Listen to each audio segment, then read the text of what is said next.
Hello dear students, यहाँ पे एक वीडियो आपके सामने चलने वाला है। उस वीडियो को पहले ध्यान से देखिए, कुछ चीजें ऑब्जर्व करिए, उसके बाद हम इसके पीछे की जो फिजिक्स आपको एक्सप्लेन करते हैं। सो आई होप गाइज आपने वीडियो को ध्यान से देखा होगा, कुछ चीजें यहाँ पे ऑब्जर्व करी होंगी। तो ये हमारे घर का ही कुआं है जहाँ पे मैंने एक्सपेरिमेंट करने की कोशिश की, आपको कुछ इसके पीछे फिजिक्स समझाने की कोशिश की है बेटा। क्लियर है? यहाँ पे मेरे पास एक बकेट है, एक रस्सी है, और रस्सी को यहाँ पे आप नेग्लिजिबल मास की मान सकते हो। ठीक है, कभी कभी क्वेश्चन में क्या करते हैं, रस्सी का मास देते हैं, कभी कभी नहीं देते हैं। जब देंगे तो वेट कंसीडर कर लेंगे। ठीक है, क्योंकि बेटा उसका भी फिर क्या लग जाएगा, वेट लग जाएगा। तो यहाँ पे फिजिक्स के तीन कॉन्सेप्ट आप समझ सकते हो। रोटेशन का भी कॉन्सेप्ट लगेगा।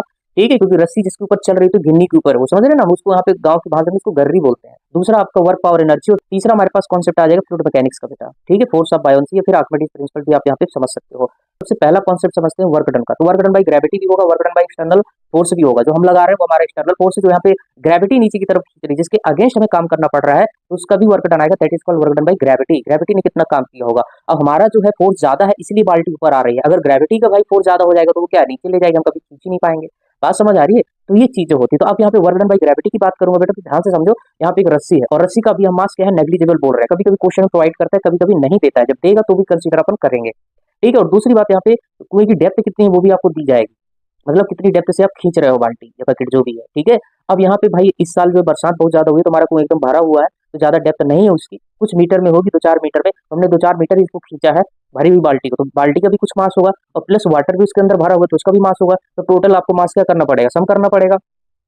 अगर रस्सी का भी मास होता तो रस्सी का भी लेना पड़ते। ठीक है, तो वर्क डन बाई ग्रेविटी निकालना, तो बेटा देखो नेगेटिव होगा, ग्रेविटी किधर लग रही है, नीचे लग रही है, तो खींच किधर रहा है, ऊपर, तो डिस्प्लेसमेंट किधर है, ऊपर। दोनों के बीच एंगल कितना होगा, फोर्स और डिस्प्लेसमेंट के बीच 180 का। तो वर्क डन बाई ग्रेविटी तो कितना आएगा, नेगेटिव आएगा। ठीक है, तो यहाँ टोटल मास कितना है जी, आपको 10 लेनी है। एज कितनी डेप्थ से खींच रहे हो भाई साहब, वर्क डन बाई ग्रेविटी आ जाता। अगर मान लो गलती से अगर उसने रस्सी का भी मास दे दिया तो रस्सी का भी क्या कर देते, ऐड कर देते, क्योंकि उसका भी वेट लगता।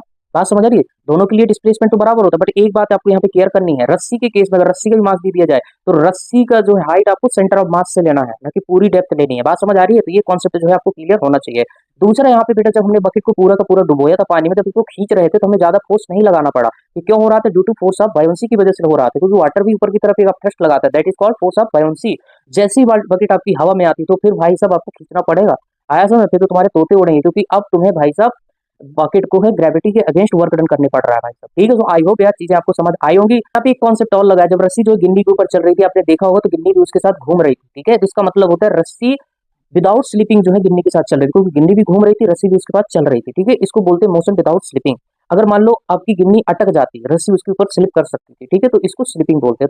तो आई होप यार आपको बहुत सारी चीजें भाई समझ आई होंगी। ऐसे क्वेश्चन जो है बिना पेन उठाए आप कर सकते हो, अगर आपको ऐसे प्रैक्टिकल देखने को मिल जाएगा। ठीक है, तो चलिए ओके गाइस, तो चलिए मिलते हैं फिर आपको नेक्स्ट वीडियो में। वीडियो अच्छा लगे तो लाइक करना, सब्सक्राइब जरूर कर देना चैनल को, क्योंकि हम ऐसे वीडियो यहाँ पे लाते रहते हो। बेटा thank you for watching this video.